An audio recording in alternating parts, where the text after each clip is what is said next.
My goodness, it is great to be here on Denver After Dark. And I apologize. I know you're used to the beautiful lighting, my silky voice coming over my mic. So this is the mic I actually use, the Shure mic. Sure, I don't know. It's a really nice one though. What happened was my computer wouldn't boot up. I have a great computer. I can even I've I've been moving things around here, guys. So, but you see, this is all my studio stuff right here. But that freaking computer wouldn't turn on. And I'm pretty smart, man. I know how to use like on off buttons, and I know how to hook up other computers. But when you're looking at this little Intel laptop I have, which has a lot of memory, the thing is that the adapters are a little different from my other laptops. So I have two brand new laptops here. I also have work laptops. As you guys know, I have AI companies. I'm a tech CEO, for God's sakes. But so I had to go to my iPhone because there's so many adapters in our studio here. It's just unbelievable. So no, it's great to be back. It's great to see everybody. I know it's been a while. I know I did a little Denver After Dark that went a little nuts on phone not too long ago. So we got YouTube up. We have Substack up. Thank goodness Doug is in the game here because I'm back. It's been 5 weeks, guys. I think 5 weeks. I've missed y'all. I really have. But there's times in a man's life, and a woman's for that matter, when after traveling the world and seeing the globe, after being in Ukraine and Poland and Moldova and UAE and London. I just gave a speech in London not too long ago on drone warfare, and I have to go back. Like I leave for Houston Tuesday. I'll be going back to UAE sometime in January, probably back to Ukraine in March. I think I got another trip to London. So it's been one of those things where with my AI company and my distilleries, we're thinking about opening a third distillery in Pennsylvania. So I've been looking at real estate there for my wife. She's the CEO of the distillery. So we're looking at that expansion. What does that look like? Um, the money that goes into that. So all of this has been happening the last 5 weeks. And I'm on the Abigail Spanberger transition team, the governor elect of Virginia.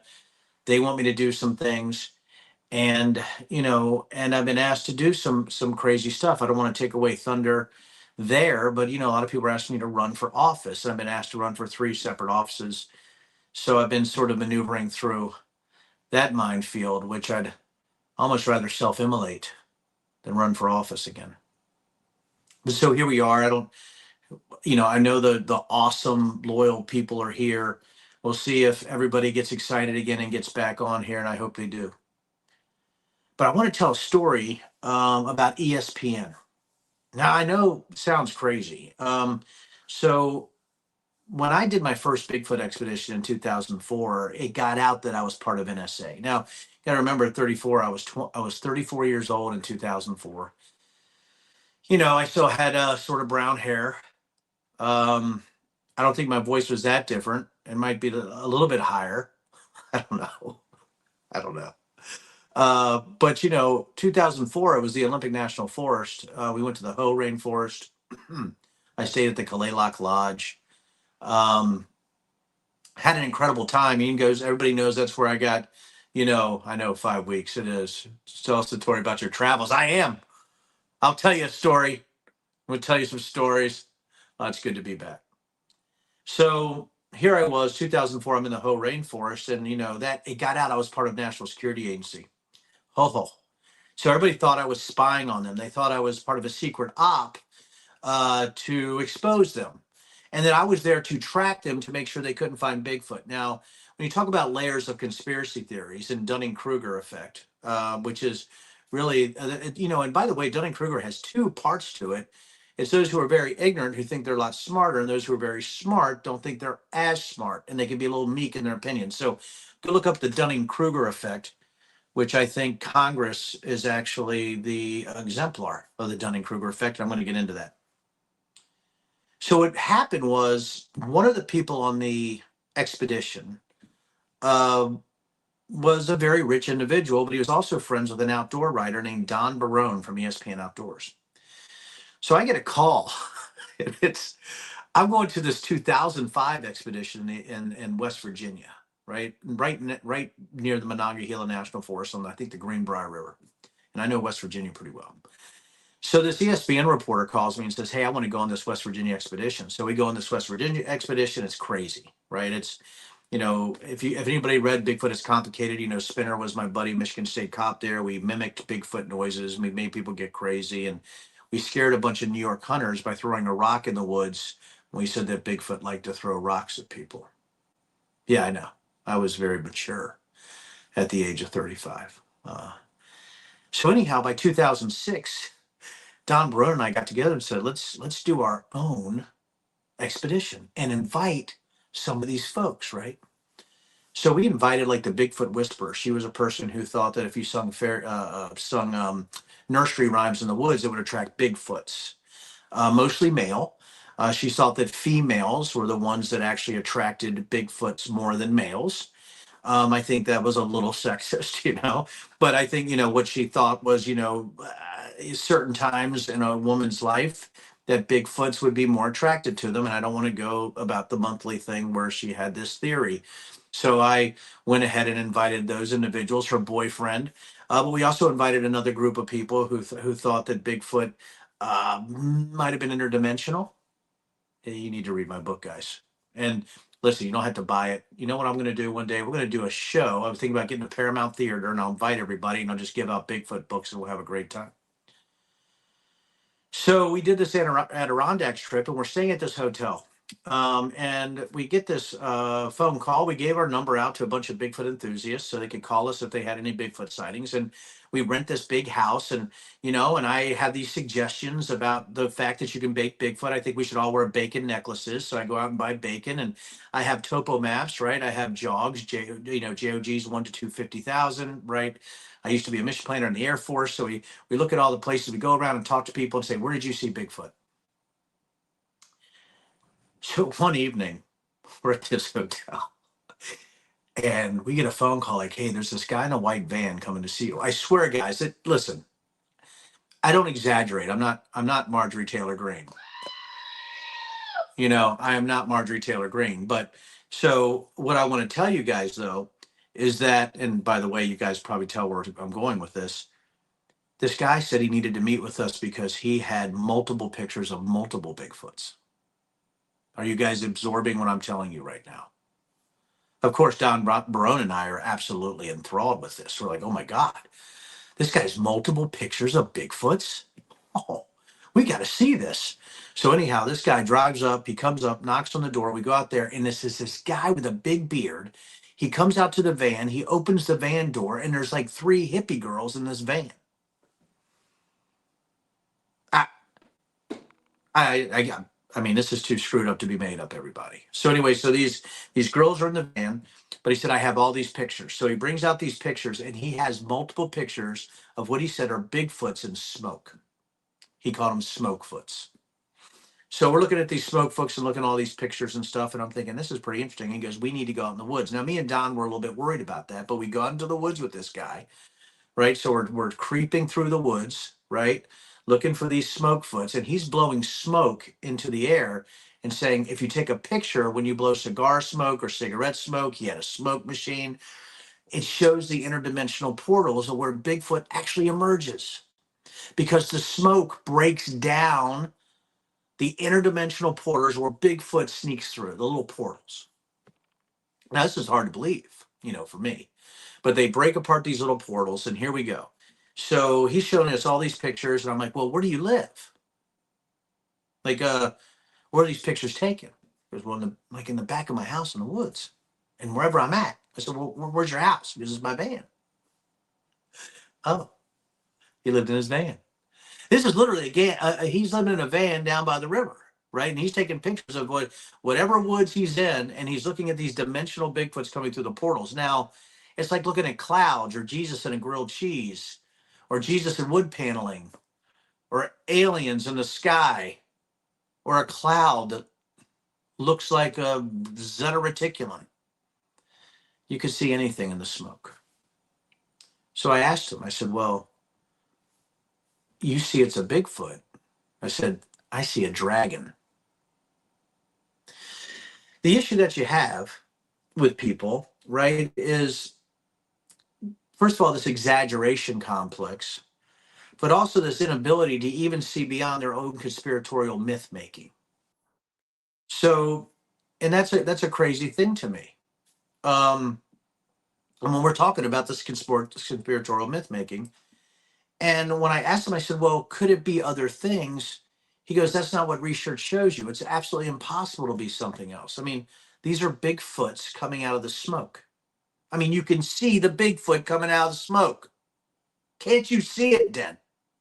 Can't you see it?" And I know they speak to me. Oh, now I've obviously been put in my place.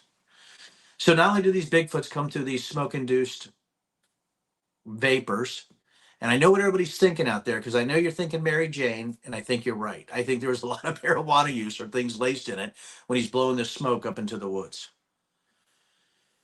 I do know a lot of these people, and I apologize as you see. But you got to remember, I did this for years when I was trying to look at how could people believe this type of cult behavior. I mean, how could the first thing in the woods that you hear be a Bigfoot and not a squirrel?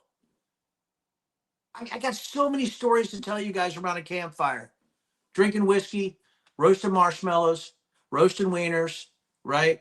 Making burgers on the side, right? No gummies, no gummies, Tim. So so we're doing this type of stuff. No matter what I said, he would go back to this sort of exaggerated existence, things that happen to him but are almost impossible to prove, things that for any normal sane person, that's an extraordinary claim that needs extraordinary evidence.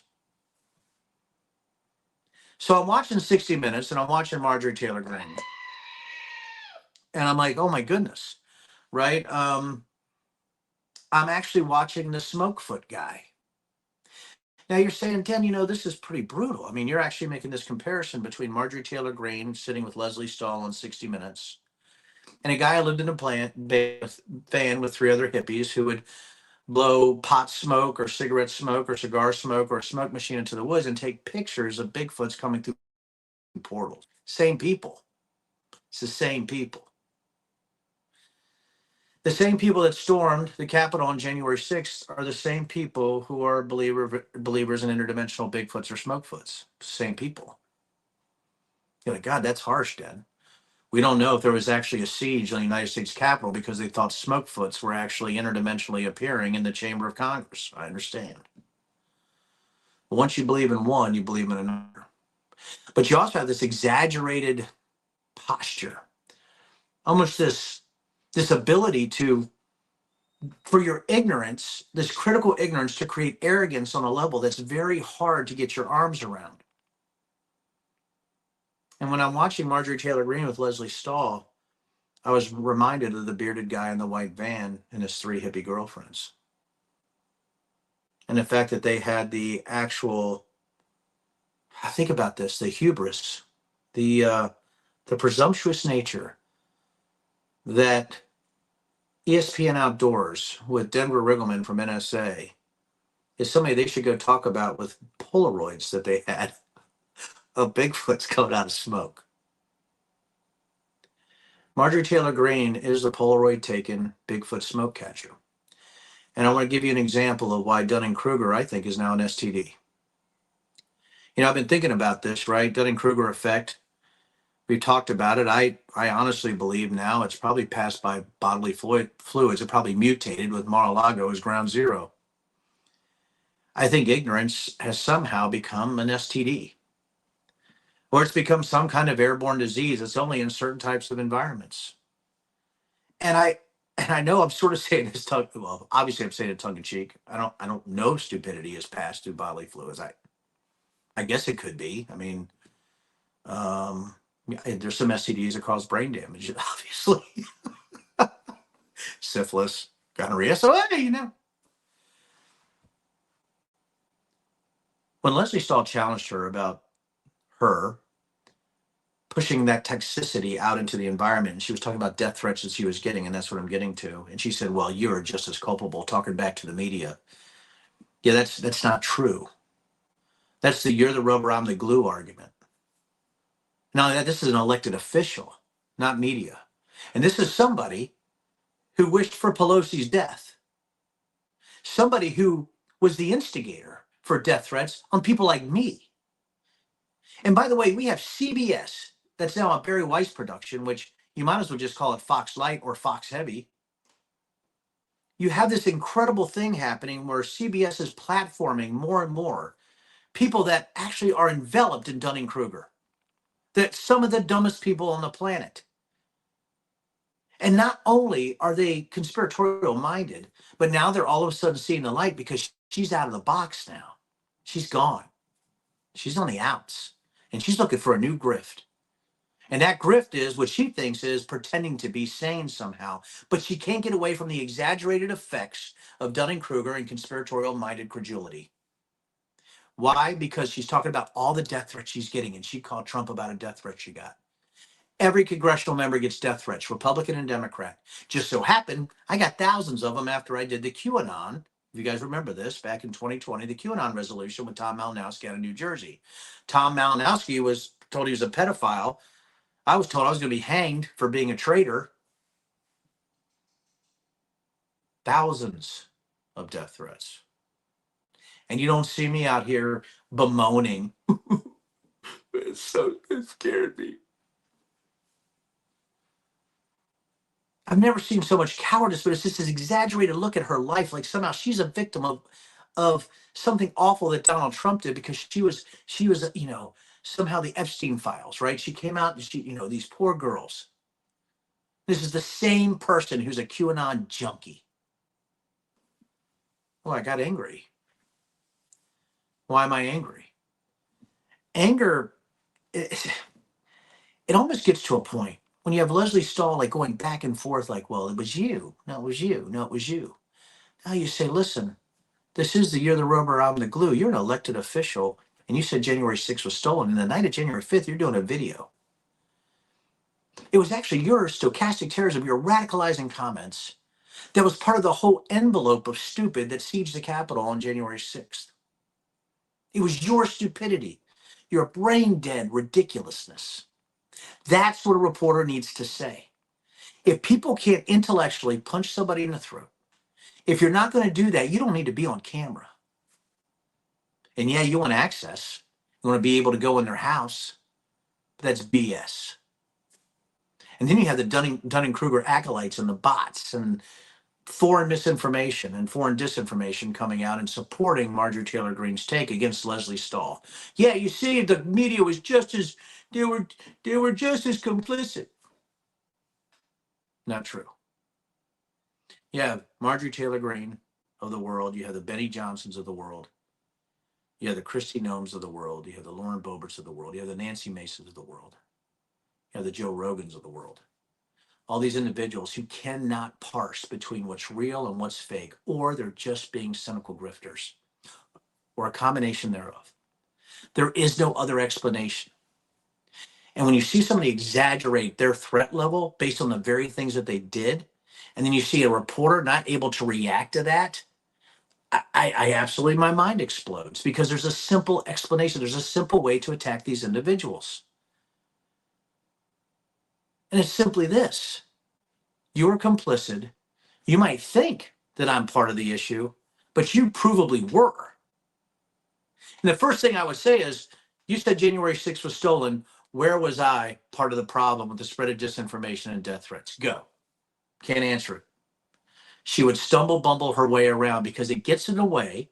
And here's the issue. She does not have the mental dynamicism, the mental flexibility to react to any type of attack that's source or fact-based. I sound like a professor right now, but I am a professor. I have studied stupidity and cults and conspiracy theories. I've looked at Al-Qaeda and I've looked at ISIS. I've looked at the Taliban. I've looked at digital radicalization as far back as the early 2000s. My original business partner was part of the Al-Qaeda senior leadership tracking team when they were looking at radicalization. When Al-Qaeda and some of these other organizations from Iraq to Iran to Afghanistan were starting to use digital methodologies in order to coerce individuals or radicalize individuals into doing things. But when you look at Marjorie Taylor Greene, and you look at what she's doing, I get to a point where as I'm talking to everybody 20 minutes in, I need all of you to go look at these threads. And I know you don't want to get on Extra, you don't want to get on Blue Sky, you don't want to go on YouTube and look at the 60 Minutes report, but I need you. And I know it takes time out of your day. Guys, I promise you I understand. I promise you. I run a multi-million dollar AI company and a multi-million manufacturing distilling company. And I'm in media. And by the way, just got a book deal. Pretty excited about it. Just got an agent to do another book on Ukraine. I got a lot of things happening. But you have to know your enemy. And they are. Because stupidity is terminal. And if you can't be a facts-based, source-based person, you can't push back based on the fact that you know where their crazy lies, that's what you have to do.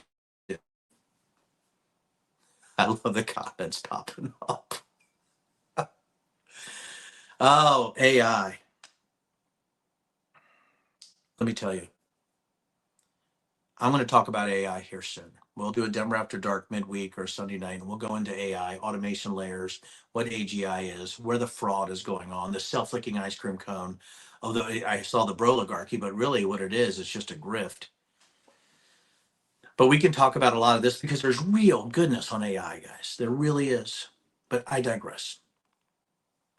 So you have Marjorie Taylor Greene saying this, and then I see Tom Cotton coming out, or I see some of these other senators coming out and not realizing somehow they missed that Donald Trump pardoned the Honduran president or Trump kingpin, and their lies and their gaslighting and the ridiculousness here.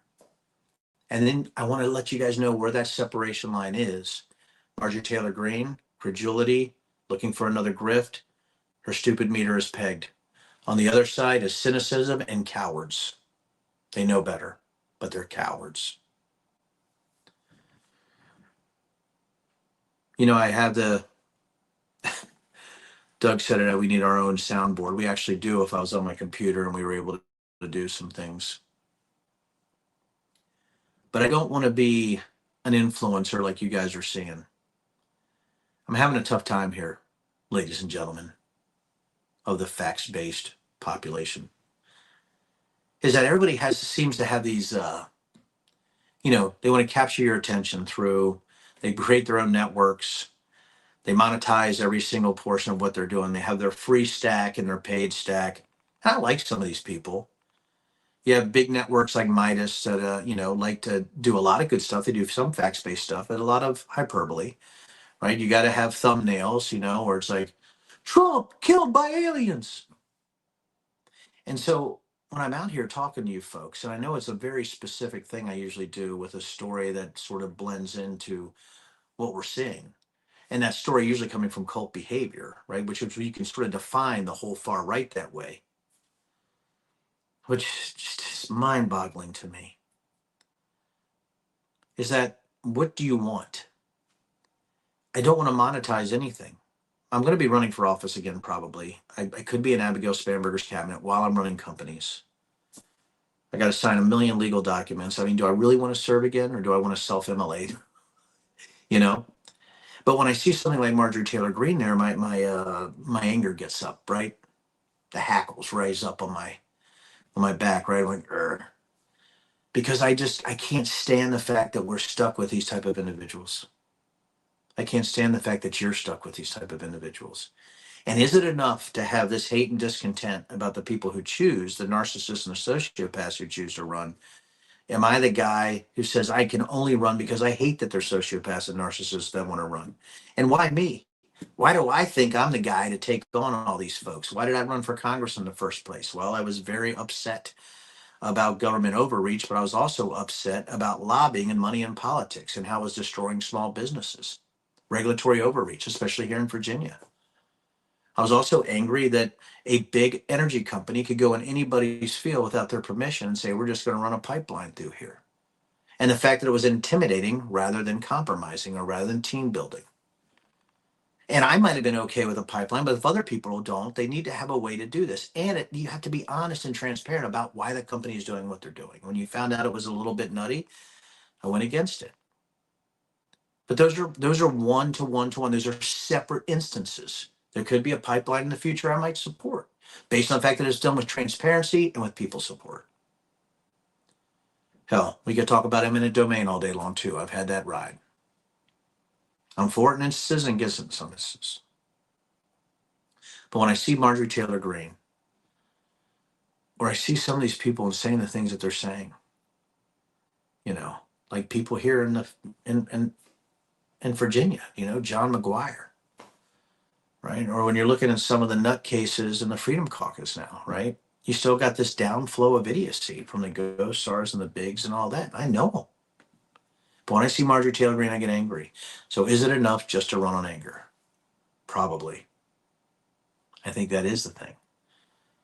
If you really do hate it. But does that make me as bad as everybody else? I don't think so. But I don't want to get caught up in that again. So part of it is trying to sort of protect my own sanity, my own mental well-being, as I'm running companies and trying to affect things from where I'm at right now, talking to you. And it goes back to, I just can't be an influencer. I just want to talk to folks. What is that even called? I'm like the anti-influencer. I'm the outfluencer. What? I don't want, you know, Denver After Dark. Thank you, Doug, for the incredible idea. Right? This wasn't my idea. I mean, me and Doug talked about it. His wife really brought it to light, and I bought this off Etsy. Guys, it's a lighted digital board. That's Denver After Dark. The dad. The DAD, baby. Is that my thing? Is that my gig? I don't know. But I know I can't have Marjorie Taylor Greene helping you guys. I know that my IQ is above moron. I know that I've had a lot of cool things, right? Done incredible things, like literally have. But I also know I don't know everything. I, it's impossible. How do you know everything? Right? How do you go out and you know for sure that deep state and globalists are hiding human children in the catacombs of the Congress, which is what a lot of people actually besieged the Capitol for on January 6th. It was sort of like Pizzagate on steroids. If anybody's, again, go look at Comet Ping Pong, go Comet Pizza. If everybody knows Pizzagate, I know I get into a lot of conspiracy theories and the threading on those conspiracy theories. Marjorie Taylor Greene. And I would humbly submit that 70% of the congressional members in the GOP believe this election was stolen in 2020. So I'm so sane, it's crazy. You guys know my background too. How do you run if you're not coming out saying you're, you know, a born again Christian or you have some massive religious belief system? You guys can probably imagine where I'm coming from if I'm talking about Bigfoot and I'm not a big fan of Jesus and a grilled cheese. You know, I was raised very religious. If you read any of my books, The Breach or Bigfoot is Complicated, you know, I push back against that. And yeah, I know coming back after 5 weeks, I want to talk more about Marjorie Taylor Greene, but I think it's that anger I feel compelled. It's not a calling. There is no voices telling me I need to run. There's no calling from heaven. That's ridiculous. Most people want the power. They don't have the talent to do anything else. You know, I didn't enter Congress till I was 49, folks. See, January, so 2 months before my 49th birthday. I couldn't believe it. I thought I was in some kind of romper room of insanity.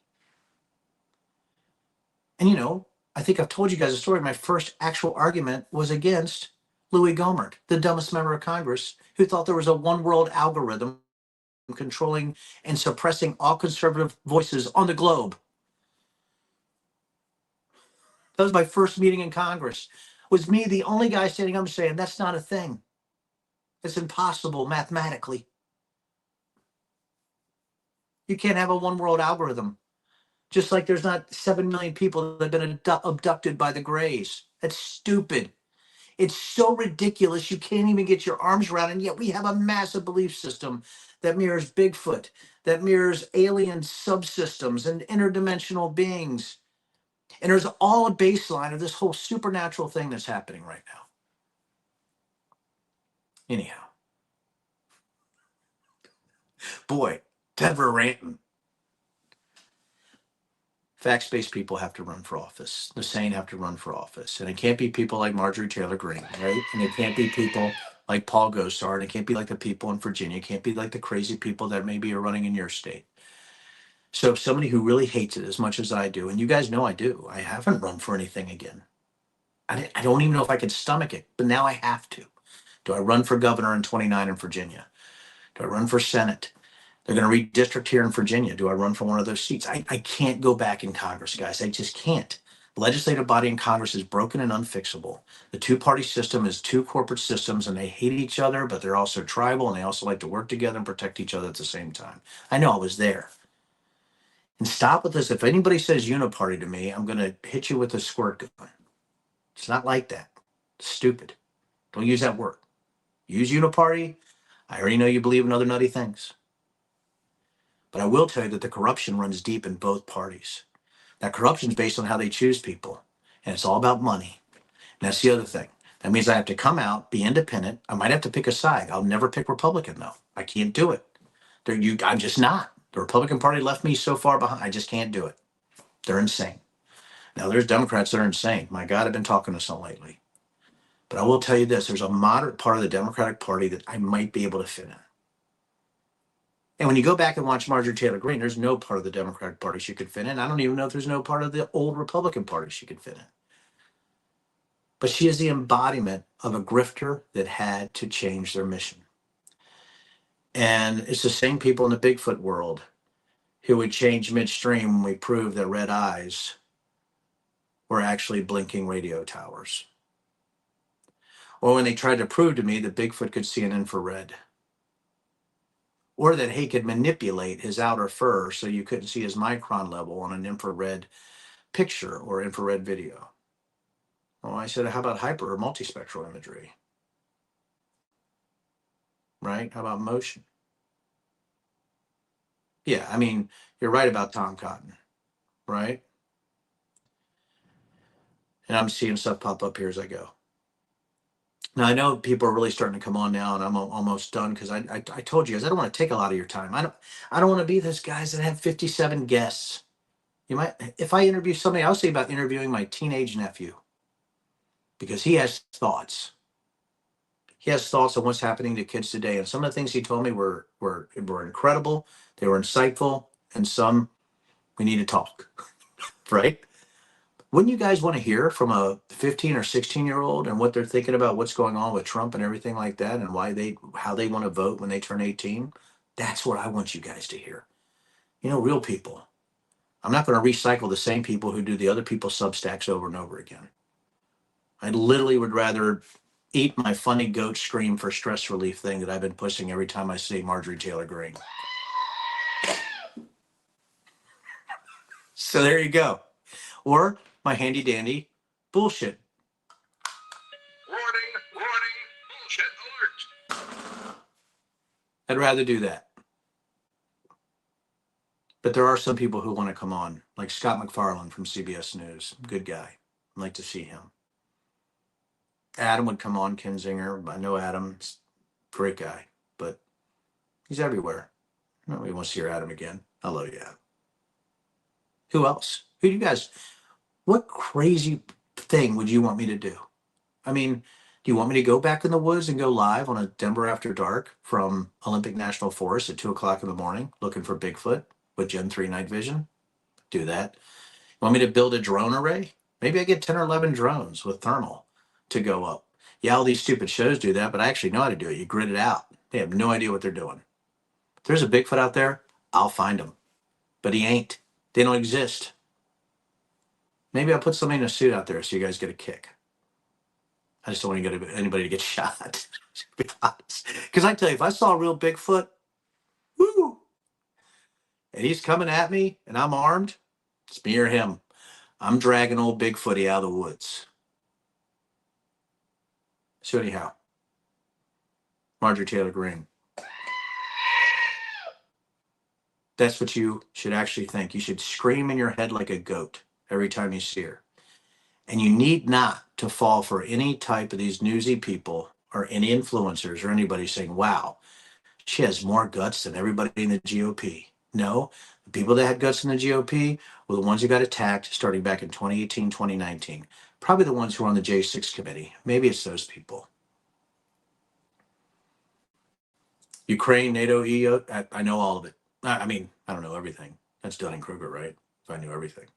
But if you want to talk EU, NATO, and Ukraine, I'm your Huckleberry. Talk Venezuela? Yeah. I'll tell you guys about the trip I went down to and almost had a freaking national incident with Panama. That's the question why the Chinese were running freaking fiber lines next to their railroads. You can have that. Not a great question to ask to the incoming government why the Chinese control their fiber. So thank you guys. Go watch the Leslie Stahl 60 Minutes interview and look at how that was conducted. Look at where they're going on CBS. Think about the Barry Weiss effect, the fact that CBS might not be the best place to go for news here in the short term, at least. There's great people who are probably going to leave that sinking ship. Those are the people I want to talk to. If you do have comments, you guys do know. And Doug, I don't remember. I have a Denver After Dark email. Did you guys know that? I can put that out on my Substack if you guys want to go look at it and send me emails about who you might want to see. I need to hear from you all, but I need you to spread the word because I ain't charging for this. I'm also not going to do commercials. I'm not going to have a gimmick. I mean, except for the sign, except for the dark side, right? And my use of the words £1,000,000 shit hammer from Hunter S. Thompson. But the fact is, I just want to be the guy who was like, you know what? I want to know the truth of it. I want to know the facts. What does Denver think? He's going to opine based on his left-right limits of what he knows. I'm not going to go outside my comfort zone. I'm not going to tell you, hey, Denver, could you tell us what's going on in Estonia yesterday? I heard something. I haven't been tracking Estonia, right? Or Lithuania. I haven't been tracking the Baltics. I haven't really been tracking the Balkans, which was when my degree was in the UVA, right? And by the way, the Balkans and the Baltics are different. I could have that whole beautiful thing. I had somebody the other day. Did you hear what Serbia is going on? What's going on in the Baltics? I'm like, well, not the Baltics. That's the Balkans. So we can have geography lessons if you guys want. I can do whatever you want. So I don't know if you guys had any questions. It's a little bit hard for me to see the little the questions here, Doug. But let me see if I can make this a little bit bigger. Nope, I don't know how to do that. I'm not going to do that. I'm going to ruin it on this phone. But if you guys have a question or two, I'm going to take about 3 or 4 minutes. If you don't, I'll just sign off. Guys, grifters always maneuver when they lose their monetary lifeline. Marjorie Taylor Greene, the people that you're seeing. Cowards, political cowards, are always going to maneuver when they can't answer the questions like Tom Cotton and things like that. So I want you guys to pay attention. I think you should go see that.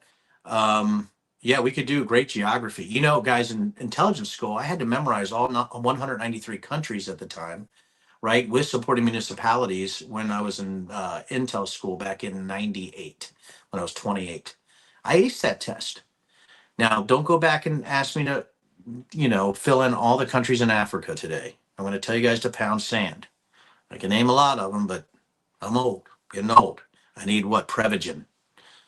You know what, Doug? We should actually get Prevagen to actually sponsor us. I'm sure there's a lot of people who could do that. Brief update on Ukraine. Your take at any level. Sure. So I'll do this really quickly for everybody. So you guys knows I've been to Ukraine. There's Ukraine and there's my crane. So been to Ukraine multiple times, going back in March. What's happening in Ukraine is a complete capitulation by the U.S. government to Putin. I don't know if you guys have read the new national security document. I think you should. It's one of the most horrific things you could actually read. But what I'm looking at Ukraine is that Ukraine is definitely going to need EU help. There's no way around it. Seize funds from Russia would be great. But right now, my biggest worry is that Ukraine is losing their advantage on the drone warfare front, especially when it comes to Russian fiber optic drones. Now, you guys are like, Dan, there's so many other things, right? There's air, there's ground, there's all these other type of things. But you guys need to look up fiber optic drones. I also need you to Google human safari, how the Russians actually train on civilians with their drones, if you could do that for me. But what you're seeing right now is I believe the attrition rate is starting to even out a bit. That is not good news for Ukraine. If they go 1-to-1 attrit, if there's one Ukrainian dying for every Russian dying, Ukrainian's done. Ukraine's done. They still need to keep that 3-to-1, right? Their drone warfare advantage really was helpful. Also, they're just a lot smarter than the Russians. Much more dynamic on the battle space, in the battlefield, in the battle space. I do know of new technologies that they're building on the AI front for drones that is pretty incredible. I'm not going to go into that here, but I can tell you that there's going to be other people coming to talk about that in the US. How about this? Doug, let's not forget. How about the next show? I know we want to talk about AI. How about we talk about the advancement in unmanned aerial vehicles and unmanned ground vehicle warfare? Maybe that's the next one I'll do for Denver After Dark. And we'll go into what's going on with Ukraine. And maybe I'll have a story about the first time I saw advanced tech that I didn't think could actually exist. So, guys, loved being here today. Thank you guys for tuning in. This is Denver After Dark. And, I always say it's going to get worse before it gets worse, but I have this little feeling based on what I've seen with polling and Donald Trump's absolute mental decline and his unforgivable sins with Putin, his support of Russia, and also the fact that he said the affordability crisis, I think he said was a hoax. I think you're seeing somebody who's in a mental decline on a level that can't be stopped. So now I'm going to say this, and I know you guys are going to think I'm crazy, but this is what the saint would say. I think it's going to get worse before it gets better. So I'm out, guys. You guys have a great night. I will try to get that email out on Substack. Please email me. And damn it, I wish I could remember what it is. Gosh darn it. So anyway, Doug, I don't know if you're on here, if you want to pop on, but we'll figure that out and get that out to everybody. Guys, have a great night. It's just And Denver Doug, It's just Denver After Dark at Gmail. is it Denver After Dark at gmail.com? Yeah, Okay, everybody, if you got email, it's Denver After Dark at gmail.com. Denver After Dark at gmail.com. Go there and say hi to me.